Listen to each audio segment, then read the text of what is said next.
Today marks two terrible anniversaries, the Manchester Arena bombing and the slaughter of Fusilier Lee Rigby. Both were atrocities committed by radical Islamists who slipped through the net.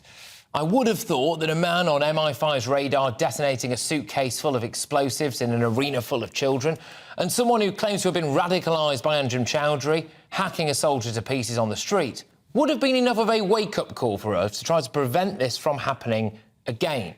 Well, talking of prevent, actually, a report found that the counter-extremism programme may well have been giving money to a group that appeared to support the Taliban, so that didn't go particularly well, did it? The Manchester Arena bomber's brother, Ismail, was allowed to flee the country before being brought to justice, and Anjem Choudhury is notoriously out and about walking the streets. We know that jihadi radicalisation is rife in prisons. There is every chance that prison creates more jihadis than it rehabilitates.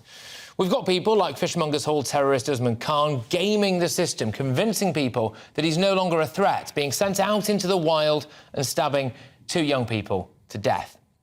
A cursory Google this morning of UK terrorists released from prison immediately brings up loads of examples.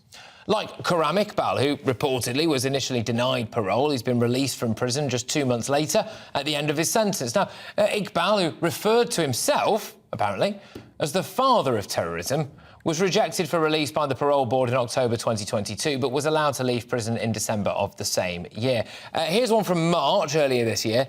A terror gang linchpin inspired by Al-Qaeda to hatch a plot to blow up the London Stock Exchange has been cleared for release. This is all according to reports, of course. Mohammed Choudhury, 33, has been freed and recalled to prison in the past. Examples like this are absolutely everywhere. You can just go and Google it yourself right now and you will find 20 or 30 of these within minutes.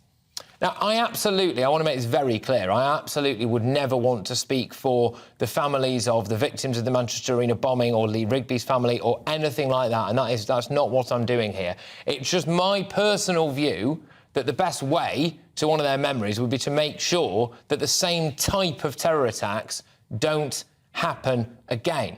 And I can't help but feel like we're still too soft on terror. And we're not helping ourselves with what might as well be an open-door policy in the Channel, for example. Now, we always hear this immortal phrase, lessons have been learned. Have we really learnt lessons here, given everything I've just rattled off? Are we really doing all we can to make sure that history doesn't repeat itself?